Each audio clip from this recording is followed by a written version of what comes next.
menerpa dedaunan.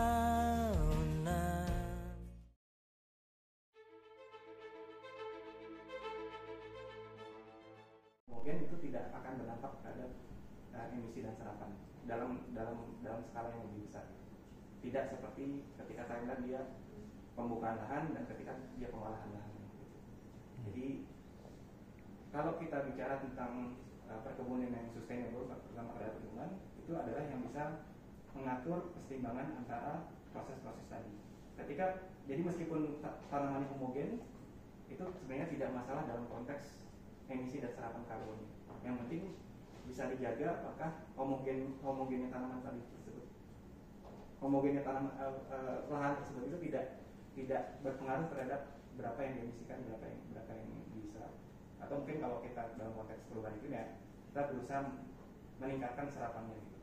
Makanya dalam konteks perkebunan yang sustainable lagi itu tidak hanya dilihat dari vegetasinya, tapi dilihat dari proses pengolahannya, dilihat dari proses penggunaan teknik yang lebih ramah lingkungan, penggunaan sistem pengairan yang lebih baik. Itu yang diarahkan ke sana.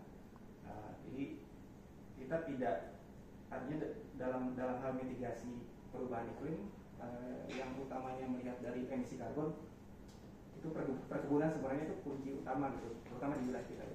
Jadi bagaimana perkebunan itu juga bisa berkontribusi di sana tanpa mengurangi dampak ekonominya. Itu yang bisa kami share dari secara konsepnya. Itu Pak. Makasih Pak. Ada pertanyaan lanjutan Pak? Boleh nanggapin ya Pak?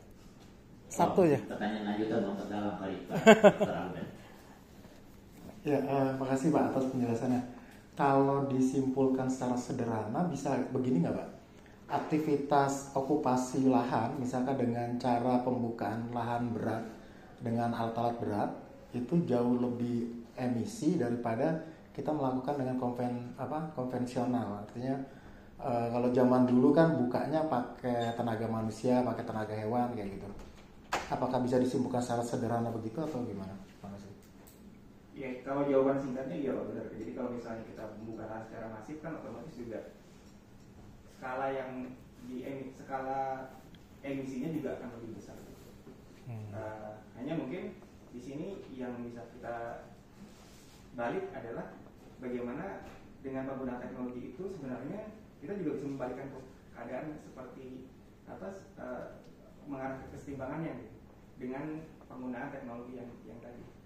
Jadi seharusnya memang pembukaan lahan yang masif dengan teknologi penggunaan mesin berat itu juga diimbangi dengan misalnya mitigasinya atau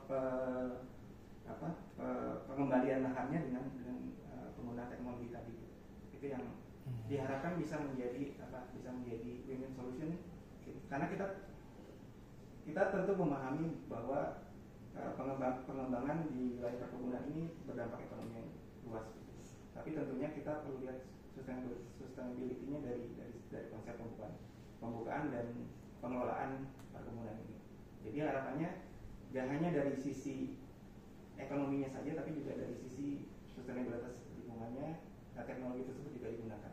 Karena banyak sebenarnya yang bisa dikembangkan gitu dari proses pengelolaan perkebunan seperti ini. Ini nggak hanya untuk sawit ya, tapi juga untuk